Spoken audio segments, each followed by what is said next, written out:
Welcome students, welcome to second part of basic knowledge for class 9th।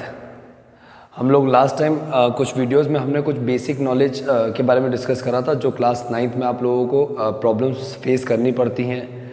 तो हम उस video को continue करते हैं और हम नेक्स्ट दो टॉपिक बचे हमारे। नेक्स्ट दो टॉपिक्स हम डिस्कस करेंगे। The first topic is algebraic expression, what are like terms and how to add and how to multiply algebraic expression, two algebraic expression. First we will discuss about the addition. First we will discuss about addition of two algebraic expression. For addition, one important rule, and subtraction both, one important rule you have to follow. That rule is like term will get added to like term. Similarly the case follows for the subtraction also. मतलब like term के साथ ही solve होती है। For example, if I am writing 2x plus 3y, addition subtraction सब आ गया इसमें, है ना। 2x plus 3y plus 5x minus 7y। मैंने आपको बोला कि इसको सिंप्लीफाई करो, तो सिंप्लीफाई करने के लिए आपको इसके ब्रदर ढूंढना है। ये x का लाइक टर्म कौन है? 5x है। क्यों सर लाइक टर्म है? बिकॉज इन दोनों के पीछे x है। ठीक है, तो किस तरीके से एडिशन होता है ये सिर्फ आपको नंबर देखना है। फिर उसके बाद 2 और 5 को ऐड करने पे 7 आता है और पीछे से ओनली वन टाइम x आएगा। कुछ बच्चे 9th स्टैंडर्ड में इसको x² लिख देते हैं सर, क्योंकि 2x है ना सर यहाँ पर। नहीं, एक ही बार आएगा, यही इसीलिए मैं वीडियो डिस्कस कर रहा हूँ ये वाला। इसके बाद 3y और 7y ये भी लाइक टर्म है, तो 3 - 7 तो -4 होता है क्योंकि 7 बड़ा है और पीछे से क्या लग जाएगा? y। This is your answer. So ये लाइक टर्म। अब सर इसके आगे फर्दर सॉल्व होगा क्या? नहीं, इसके बाद भी फर्दर बच्चे सॉल्व कर लेते हैं और आंसर क्या लिखते हैं पता है आपको? 3 और xy। Definitely wrong. इसके आगे सॉल्व नहीं होगा सर, इसके आगे सॉल्व होगा ही नहीं क्योंकि ये दोनों लाइक टर्म नहीं है। This two are not a like term, तो इसके आगे सॉल्व नहीं हो पाएगा। ठीक है, तो एक तो ये चीज़ आपको क्लियर करनी थी। इसके अलावा मल्टीप्लिकेशन में भी बच्चों को प्रॉब्लम आता है। Multiplication of two algebraic expression. Suppose I am taking 2x + y और दूसरे ब्रैकेट में है x - 6y। मैंने बोला इसको मल्टीप्लाई करो। क्यों मल्टीप्लाई करो सर? ब्रैकेट्स के बीच में कोई भी साइन नहीं है, मतलब मल्टीप्लाई, मतलब एक एक्सप्रेशन दूसरे एक्सप्रेशन से मल्टीप्लाई होने जा रहा है। तो क्या प्रोसीजर रहता है इसका? आपका 2x मल्टीप्लाई होगा x से, ये 2x x से भी मल्टीप्लाई होगा और ये 2x 6y से भी मल्टीप्लाई होगा। और साइन का आपको मल्टीप्लाई करते समय साइन का ध्यान रखना है। ये भी प्लस में, ये भी प्लस में, मतलब आंसर अभी प्लस में आएगा। 2x का मल्टीप्लाई x से तो बन जाएगा 2x²। ठीक है, this is plus and this is minus. जब ये दोनों मल्टीप्लाई होगा तो प्लस इंटू माइनस तो माइनस होता है। इससे प्रीवियस वीडियो में आपको बताया था। अब इन दोनों को मल्टीप्लाई करने के लिए क्या करना पड़ेगा? 2 × 6 = 12 लिखेंगे और पीछे से लगा देंगे xy। ठीक है, नेक्स्ट प्लस। अब देखिए प्लस तो लगा दिया मैंने। अब क्या होगा? ये प्रोसीजर हो गई, 2x का काम खत्म हो गया। अब y काम पे लगेगा। y मल्टीप्लाई होगा x से और y मल्टीप्लाई होगा 6y से। सो y × x is yx and y × 6y is 6y - 6y²। तो ये ब्रैकेट ओपन करने का तरीका है, ये मल्टीप्लाई करने का तरीका है। ठीक है, इस तरीके से ना कुछ चीज़ें और होती है।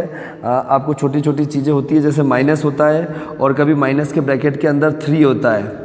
तो जब इसको ब्रैकेट ओपन करते हैं तो ये एक तरीके से मल्टीप्लाई कंसीडर होता है। तो माइनस माइनस प्लस बन जाएगा और यहाँ 3 आता है।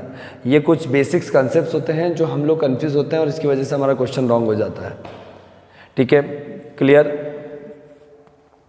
तो ये अलजेब्रिक एक्सप्रेशन का टॉपिक था, मैंने डीपली डिस्कस नहीं करा है।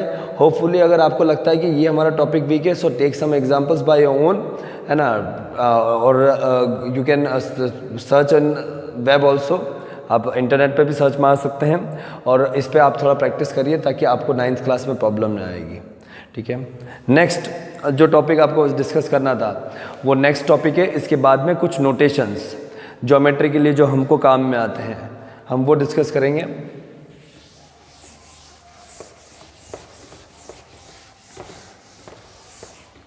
अच्छा, उससे पहले एक चीज़ और बताना चाहूँगा, जैसे कभी कभार होता है ब्रैकेट के बाहर स्क्वायर होता है एक्सप्रेशन के अंदर ये, ठीक है, या फिर यहाँ पर 3 लिखा है तो 3 का होल स्क्वायर। तो जब आप इसको सॉल्व करने के लिए बोलते हैं आपको, तो क्या करना पड़ता है आपको, यहाँ पर ब्रैकेट के अंदर जितनी भी चीज़ें दी गई है उन सब का स्क्वायर करना है आपको। तो 3 स्क्वायर इज 9 और x square is x square, ये आंसर है इसका, ठीक है। Next notation, some notations in geometry. सबसे पहले रे आता है। रे का मतलब होता है कि जिसका एक पॉइंट होता है starting point and there is no ending point, इसे रे बोलते हैं। नेक्स्ट आता है लाइन का ना तो स्टार्टिंग पॉइंट होता है ना एंडिंग पॉइंट होता है, दोनों तरफ एरो रखते हैं, दोनों तरफ से कितना भी चाहे बढ़ा सकते हैं। तीसरी चीज आती है लाइन सेगमेंट का स्टार्टिंग पॉइंट भी होता है और एंडिंग पॉइंट भी होता है, मतलब उसका कोई फिक्स्ड लेंथ है, 1 सेंटीमीटर 2 सेंटीमीटर, इस तरीके से इसको लाइन सेगमेंट बोलते हैं। सबसे पहले मैंने मेन जो डिस्कस करने के लिए आप लोगों को ये वीडियो बनाया है वो नोटेशन है। आप रे को लिखते कैसे हैं, ए बी है तो आपको ए बी को लिखने का तरीका होता है ए बी और ऊपर से एक एरो जैसा रे होता है। लाइन को कैसे लिखते हैं, लाइन को लिखते हैं ए बी और ऊपर से एरो होता है जैसा लाइन होता है वैसा। और लाइन सेगमेंट का लिखने का तरीका होता है इस तरीके से। बट 9th स्टैंडर्ड में बाय डिफॉल्ट ये ऊपर लाइन नहीं लगाते, ए बी लिख देते हैं सिर्फ, इसका मतलब लाइन सेगमेंट ही होता है, ठीक है।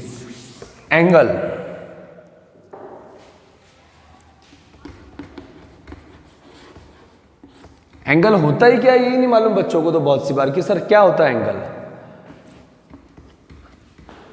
एक रे है, इस रे को आप रोटेट करो,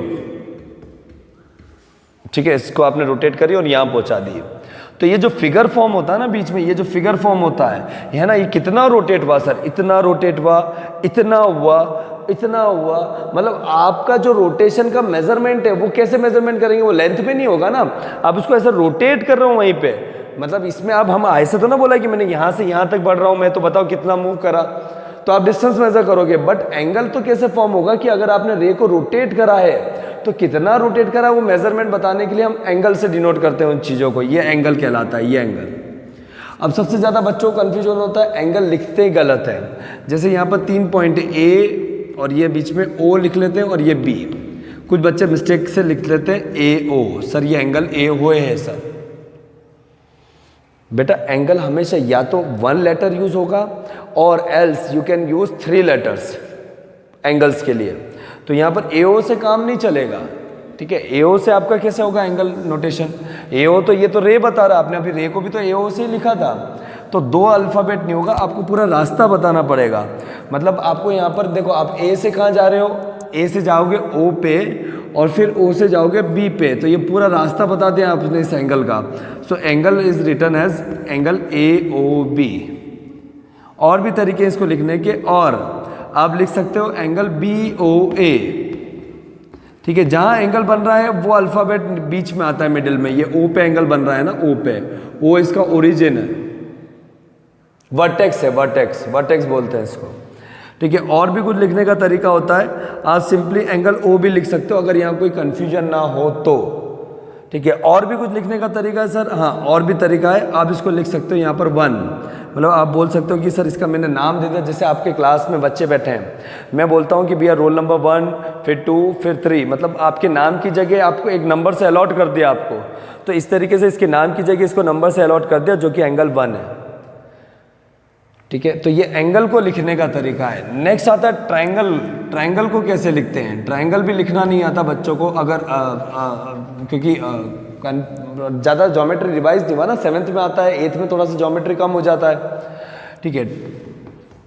ट्रायंगल भी 3 तरह के होते हैं, एक होता है स्केलिन ट्रायंगल जिसकी all sides are not equal, कोई भी साइड किसी से इक्वल नहीं होता है।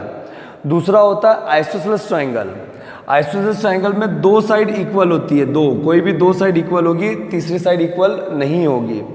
एंड इक्विलैटरल ट्रायंगल मतलब तीनों की तीनों साइड्स इक्वल, ठीक है। अब इस ट्रायंगल को लिखते कैसे हैं, हम लिखते हैं ट्रायंगल का सिंबल, ये ट्रायंगल होता है और ट्रायंगल के लिए 3 अल्फ़ाबेट होता है, मतलब ट्रायंगल कौन सा है, ये ABC एक ट्रायंगल है, ABC इस तरीके से ट्रायंगल लिखा जाता है। तो this are some basic concepts, please इस पे एक्सपर्टाइज करिए आप। मैं आपको सिर्फ ब्रीफ रिव्यू बता रहा हूँ, मेन आप लोगों को प्रैक्टिस करना है इस पे, ताकि आपको 9th क्लास में कभी प्रॉब्लम ना आए, ठीक है।